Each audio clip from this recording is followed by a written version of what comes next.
रेखा मन ही मन मुस्कुराती हुई घर के अंदर दाखिल हुई। उसके कंधे पर उसका कॉलेज का बैग था। वह अभी अभी राहुल से मुलाकात करके आई थी और वह यह मुलाकात याद करते ही मुस्कुरा रही थी। राहुल के साथ बिताया हुआ वह खूबसूरत समय उसकी आंखों में घूम रहा था। जब भी वह राहुल के साथ होती तो उसे ऐसे लगता कि जैसे उसके पास सब कुछ है, किसी चीज की चाहत उसे बाकी नहीं बची है। राहुल से मिलने के बाद वह कई घंटे तक राहुल के एहसास को महसूस करती थी। अभी वह राहुल के यादों में खोई हुई घर में दाखिल हुई। सामने ही हॉल में उसके पापा बैठे थे। पापा को देखकर वह खुश हो उठी। पापा उसकी जान थे। आज कितनों दिनों के बाद पापा उसे घर में दिखाई दिए, वरना पिछले 15 दिनों से वह बिजनेस के सिलसिले में घर से बाहर थे। पापा, रेखा चीख मारते हुए अपने पापा से लिपट गई। बेटी को सामने पाकर सुरेश जी भी खुशी से निहाल हो उठे और अपनी बेटी को सीने से लगा लिया था। और कैसी है मेरी जान? पापा, मैं अच्छी हूँ, लेकिन आप इतने दिनों बाद घर लौटे, मैंने आपको बहुत मिस किया। वह लड़ते हुए अपने पापा के गोद में सर रखकर वहीं सोफे पर लेट गई। मैं भी अपनी जान को बहुत मिस किया। अच्छा, फिर इतना टाइम क्यों लगाया? मजबूरी थी गुड़िया, इसलिए इतना टाइम लग गया। और तुम तो जानती हो ना, मेरा काम ही ऐसा है, अब काम से मुंह नहीं मोड़ सकता। मैं अपनी बेटी को बहुत अच्छा फ्यूचर देना चाहता हूँ और उसके लिए पैसे तो कमाने पड़ेंगे। वह गोद से उठकर फिर बैठ गई। पापा, हमारे पास बहुत सारा पैसा है, अब मुझे और पैसा नहीं चाहिए, लेकिन मुझे चाहिए मेरी जान, यह पैसा ही है जो लोगों में हमारी इज्जत करवाता है। पैसा ना हो, जो लोग हमारे सामने सर झुकाते हैं वे हमारी तरफ से मुंह मोड़कर चले जाएंगे। और मुझे मेरी इज्जत हमेशा चाहिए, मैं अपनी इज्जत के लिए कुछ भी कर सकता हूँ। उन्होंने आंखें बंद की थी, जैसे अतीत का कोई दुखदायक पल उन्हें याद आ गया हो। वह पुरानी यादें उन्हें चुभने लगी। उफ नेहा, तुमने मुझे किसी मोड़ पर लाकर छोड़ा था। मेरी गरीबी का ताना देकर मुझे और मेरी बेटी को छोड़कर चली गई थी। लेकिन देखो नेहा, आज मेरे पास दौलत की कोई कमी नहीं है।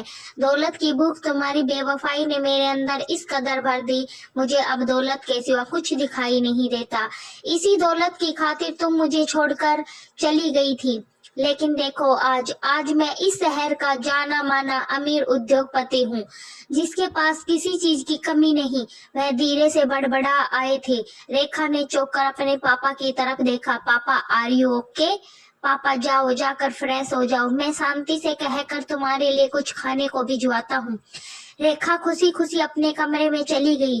रात को खाने के टेबल पर बहुत दिनों के बाद कुछ रौनक थी। सुरेश जी, रेखा, सुरेश जी की बहन मनीषा और मनीषा के बराबर में बैठा अभिनव। अपनी प्लेट में खाना डालते हुए सुरेश जी ने कहा था, और मनीषा, अभिनव की शादी कब कर रही हो?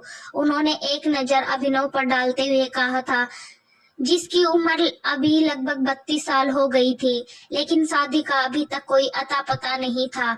मैं क्या करूं भाई साहब, मैं कहकर थक चुकी हूं कि शादी कर ले, लेकिन यह मानता ही नहीं, बल्कि अब मैं इसे अपने हाल पर छोड़ दिया। बेटा अभिनव, शादी करके अपना घर बसाओ, कब तक यूं ही जिंदगी गुजारते रहोगे? अंकल, शादी करके मैं घर गृहस्थी में पड़ना नहीं चाहता, अभी तो मैं बहुत कुछ करना चाहता हूँ, अपने सपने पूरे करना चाहता हूँ, और मैं अपने सपनों से कुछ ही कदम दूरी पर हूँ। अभिनव ने गिलास में पानी डालते हुए कहा था।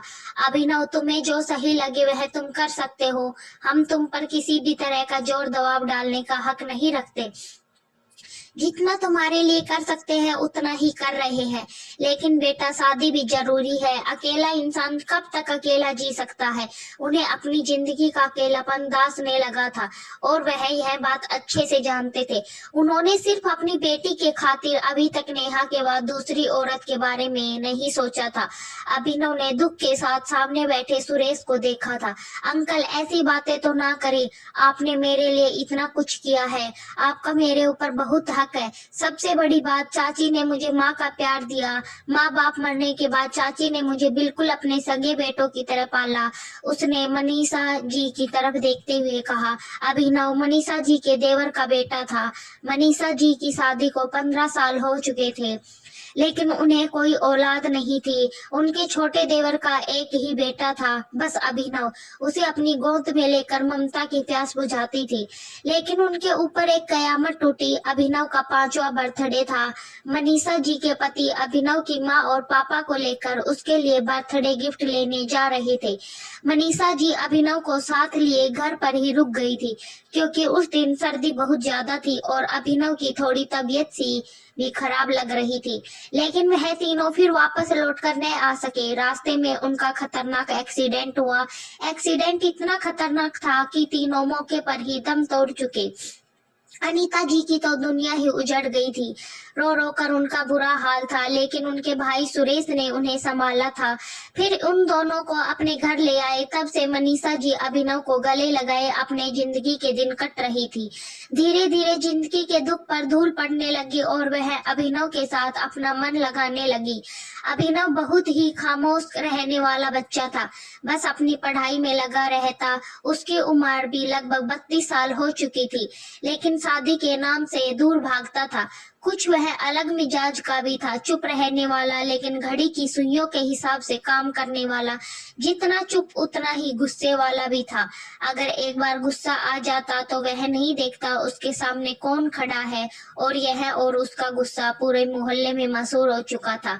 अगर मनीषा जी की शादी की बात चलाती तो लड़की वाले कानों पर हाथ रखते कि ऐसी घड़ी की सुइयों के हिसाब से काम करने वाले और इतने गुस्से वाले लड़के के साथ हमने अपनी लड़की की जिंदगी खराब नहीं करनी। अब तो थककर मनीषा जी ने भी उसे उसके हाल पर छोड़ दिया। सब लोग खाना खाकर अपने अपने कमरे में जा चुके थे। रेखा ने अपना मोबाइल निकाला और राहुल का नंबर डायल किया। उसकी आदत थी, जब तक सोने से पहले राहुल से बात नहीं कर लेती उसे नींद नहीं आती थी। उसका नंबर देखकर राहुल के चेहरे पर मुस्कान आई थी। उसने फोन उठाकर कहा, हेलो मेरी जान, कैसी हो? अच्छी हूँ, तुम सुनाओ, बस तुम्हारे ही फोन का इंतजार कर रहा था यार। रोज तुमसे मुलाकात होती है, लेकिन फिर भी तुमसे दिल नहीं भरता। लेकिन अब तो दूरी बर्दाश्त नहीं होती। अपने पापा से कहो ना, हम जल्द से जल्द शादी कर ले। पागल हो गए हो राहुल, अभी तो हमें पढ़ाई करनी है, डॉक्टर बनना है। अभी हम शादी नहीं कर सकते। हाँ, मैंने कब कहा कि डॉक्टर मत बनना? शादी के बाद भी तुम पढ़ाई पूरी कर सकती हो और अपना सपना पूरा कर सकती हो। लेकिन राहुल, शादी के बाद घर गृहस्थी के झमेले इतने रहते हैं कि पढ़ाई कहीं बीच में ही अधूरी रह जाती है। मैं उन मर्दों में से नहीं हूँ रेखा, लेकिन मैं तुम्हारे सपने पूरे करने की कोशिश करूंगा। वह बहुत ही प्यार से कहता हुआ सीधा रेखा के दिल में उतर गया। जानती हूँ राहुल, तुम बहुत अच्छे हो और मुझसे मोहब्बत करते हो, इसलिए तो मेरी तरफ बढ़ने वाली दोस्ती के हाथ को मैंने थामा है।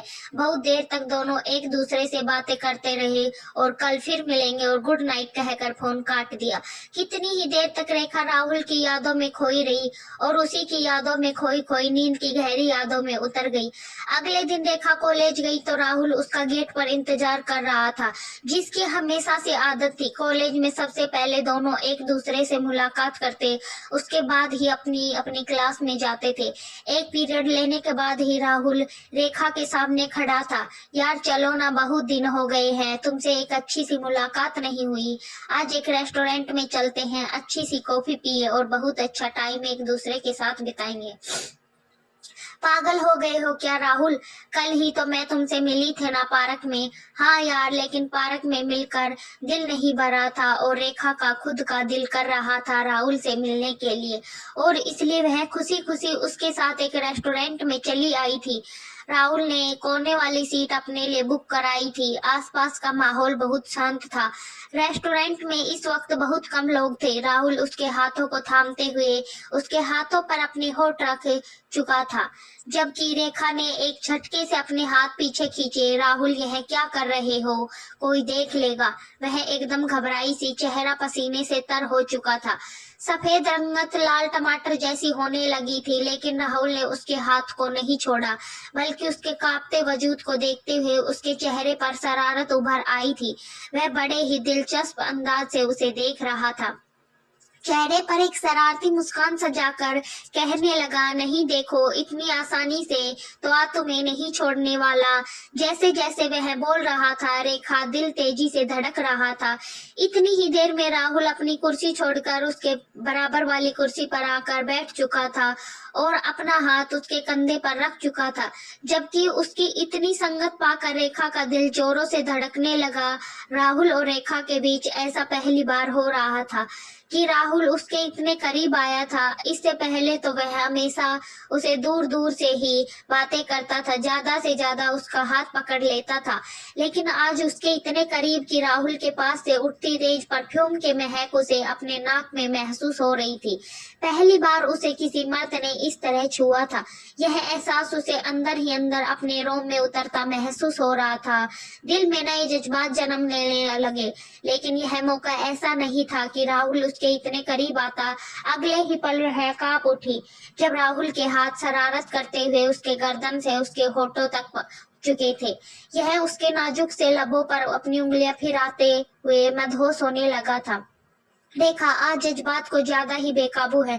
कहो तो इसी होटल में एक कमरा बुक कर लूं? उसकी आंखों में कुमारी थी, जबकि रेखा का दिल जोरों से उछल पड़ा था। वैसा टप राहुल, यह कैसी बातें कर रहे हो? इसमें गलत क्या है? रेखा, मोहब्बत करता हूँ तुमसे, अब ज्यादा दूर नहीं रह सकता। उसने कमर से पकड़कर रेखा के गले के पास अपने लब रखे। दूर रहो राहुल, कोई देख लेगा। राहुल के होठों की मुस्कुराहट और गहरी हुई। उसने अपनी आंखों में एक चमक लाते हुए अपना हाथ दोबारा से उसके गालों पर फेरने लगा। उंगली फेरने के बाद अब उसकी गर्दन पर अपनी उंगलियों लाते हुए कहने लगा, फिर किसी ऐसी जगह चलते हैं जहां में कोई देख ना सके, जहां सिर्फ हम और तुम हो और तू तीसरे की गुंजाइश ना हो। तो हुक्म तो करो, हम वहीं चलते हैं। राहुल की इस बात पर से उसका मन भी बहकने लगा था। उसने हल्के से अपनी आंखें बंद करके इस स्पर्श को महसूस किया था। पूरा रेस्टोरेंट खाली था, इसलिए उन्हें इस वक्त कोई नहीं देख रहा था, लेकिन वह भूल चुके थे या शायद अपनी मोहब्बत के रंगों में इस कदर डूबे हुए थे कि इस वक्त रेस्टोरेंट के दरवाजे से कोई अंदर दाखिल हुआ और उसके साथ 3-4 लोग। और जब रेखा की नजर उस इंसान पर पड़ी तो वह अंदर से कांप कर रह गई। उसकी बड़ी बड़ी आंखें और भी बड़ी हो गई। डर के मारे वह कुछ बोल ही नहीं पाई थी। उसके होश उड़ चुके थे, आवाज बिल्कुल बंद हो चुकी थी। चेहरे के रंग सफेद पड़ गए थे, जैसे इसकी रगों में खून सूख चुका हो। उसकी हालत देखकर राहुल ने भी उसकी नजरों का पीछा करते हुए मुड़कर देखा और दोनों भी हड़बड़ा कर खड़े हो गए, क्योंकि सामने सुरेश जी खड़े थे, अपनी रोबदार पर्सनैलिटी लिए, चेहरे पर गुस्सा और सदमा लिए। सामने खड़ी रेखा को देख रहे थे, जिस पर उनको अंधा भरोसा था। वह इस वक्त एक लड़के के साथ खड़ी थी, और लड़का भी कौन था यह देखकर उनकी आंखों में खून उतर आया। दर्द की लहर उनके दिल में उठी थी, मगर इस वक्त उनके साथ और भी उनके बिजनेस पार्टनर मौजूद थे। वह एक जरूरी मीटिंग के लिए रेस्टोरेंट में आए थे, ताकि लंच के साथ साथ जरूरी बातें भी डिस्कस करने। उन्हें तो खबर ही नहीं थी यहाँ पर उन्हें यह देखने को मिलेगा। एकदम से उनका दिमाग जैसे सुन हो चुका था। सुबह सुबह उनकी बेटी कॉलेज का कहकर घर से निकली थी और बजाय कॉलेज जाने के वह एक लड़के के साथ मौजूद थी। रेखा तो एक झटके से उस लड़के को छोड़कर खड़ी हो गई। घबरा कर कहने लगी, राहुल, पापा ने हमें देख लिया, वह तो मुझे जान से मार डालेंगे। मगर राहुल के चेहरे पर कोई डर या परेशानी ही नहीं।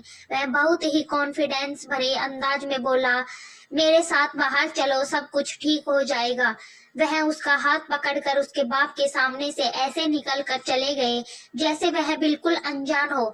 इतना तो वह भी नहीं जानती थे कि उन लोगों के सामने उसके पापा कोई भी शोर नहीं करेंगे, मगर घर जाने के बाद जो कुछ उसके साथ होने वाला था उसके बारे में वह सोच भी नहीं सकती थी। रेस्टोरेंट से घर आने के बाद वह फुट फुट कर रोने लगी। जिस हालत में उसके पापा ने उसे देखा था, मैं तो उसकी जान ही ले लेती। उस वक्त राहुल उसके बेहद करीब था। राहुल का एक हाथ उसके गालों पर था, जबकि एक हाथ उसकी कमर पर। वह रोते हुए खुद ही बोले जा रही थी, अब क्या होगा? मैं तो मर जाऊंगी या जमीन फटे और मैं उसमें समा जाऊं, पता नहीं पापा क्या करेंगे। इस वक्त उसका फोन बजा। राहुल की कॉल थी। उसने जल्दी से कॉल उठाई। रेखा, परेशान मत होना, मैं तुम्हें समझाने के लिए कॉल किया है कि जो भी हुआ बहुत अच्छा हुआ। एक न एक दिन तो होना ही था यह। समझो यह तुम्हारा इम्तिहान है, हमारी मोहब्बत का इम्तिहान है। मैं तो कब से तुमसे कह रहा था कि हम शादी कर लेते हैं और अपनी नई दुनिया बसाते हैं, मगर तुम अपने पापा से डर रही थी, लेकिन आज उन्होंने जब खुद ही देख लिया तो यह डर भी खत्म कर दो। जब तुम्हारे पापा तुमसे सवाल करे तो तुम निडर अंदाज में उनसे कह देना, मुझे पसंद करती हो